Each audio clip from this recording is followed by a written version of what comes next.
Assalamualaikum warahmatullahi wabarakatuh. Nama saya Rifalis Sahanur Budijayamik dari Prodi PJKR IKIP Budi Utomo Malang. Nah, di sini saya akan mempresentasikan tentang sejarah olahraga di masa penjajahan dan perkembangan olahraga di Indonesia. Nah, sejarah olahraga di Indonesia dari zaman prasejarah pun sebenarnya sudah mengenal tentang olahraga, hanya saja kegunaan dan juga cara melakukan olahraga tidak seperti pada zaman modern ini.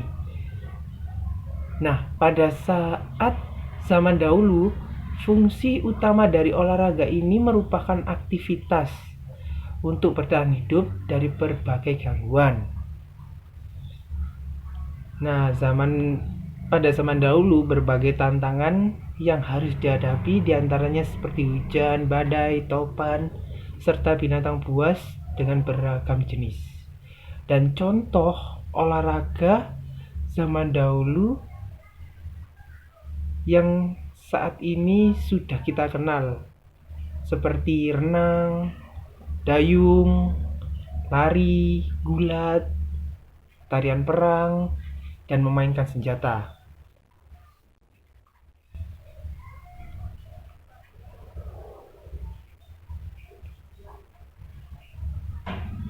Nah, pada saat penjajahan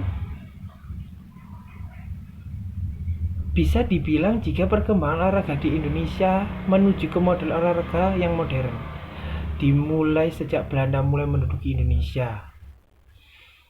Awalnya memang Belanda hanya datang untuk berdagang, namun kemudian hal tersebut berubah dan mulai memengaruhi tentang perkembangan masyarakat Indonesia pada zaman tersebut.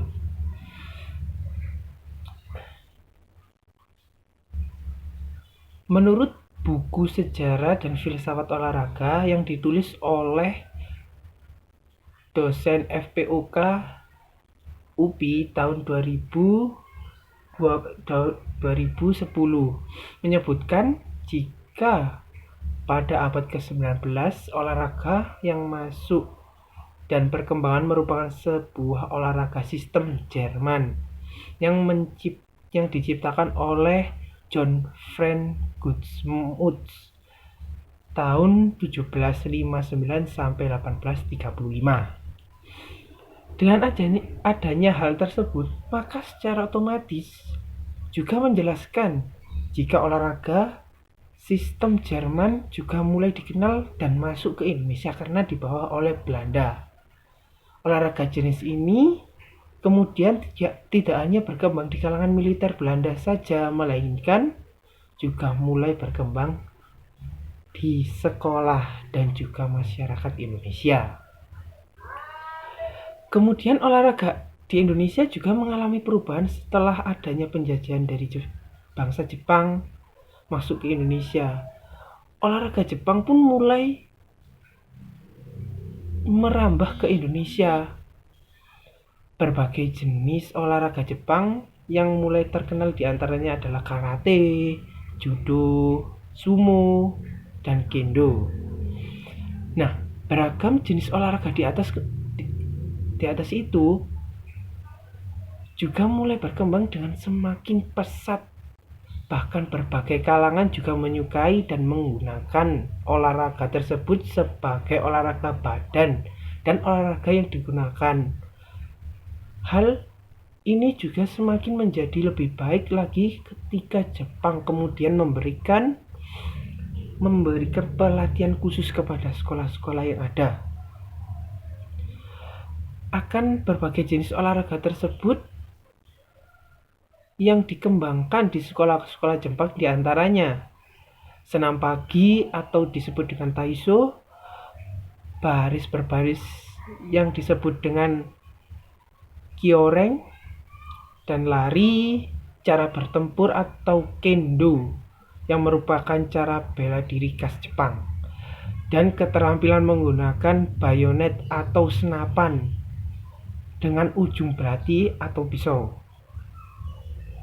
Nah, dengan adanya penjajahan di sekolah ini, kemudian memberikan efek pada olahraga di Indonesia, yang kemudian mulai mengenal tentang olahraga pendidikan dan olahraga rekreasi.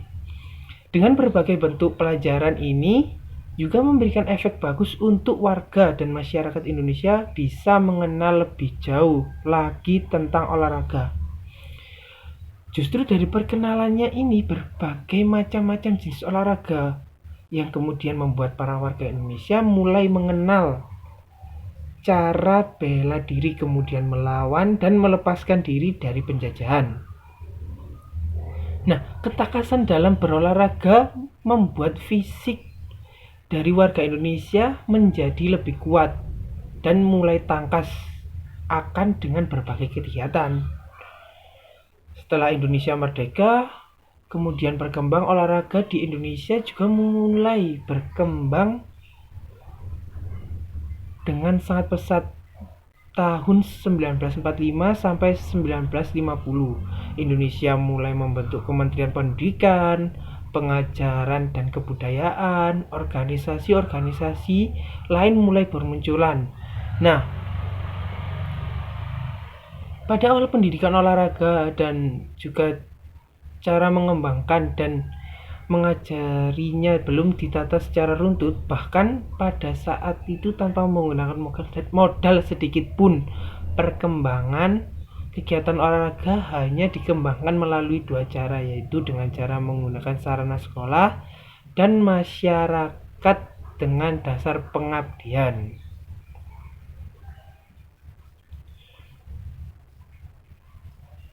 Nah, selanjutnya pada zaman 1951 sampai 1956 baru terlihat bagaimana Indonesia memiliki olahraga yang bisa berkembang dengan sangat pesat dari beragam segi olahraga di Indonesia.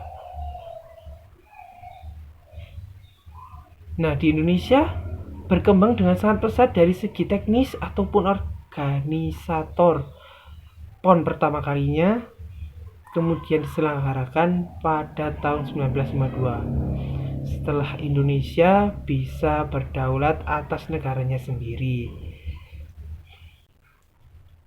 Nah, setelah kemudian pada tahun yang sama juga perlombaan pelajar di SLTP atau SLTA di Semarang dan tahun 1953 di Surabaya. Nah, itulah presentasi dari saya tentang sejarah olahraga di masa penjajahan dan perkembangan olahraga di Indonesia. Bila ada kekurangannya silahkan komen di bawah ya. Assalamualaikum warahmatullahi wabarakatuh. Salam olahraga.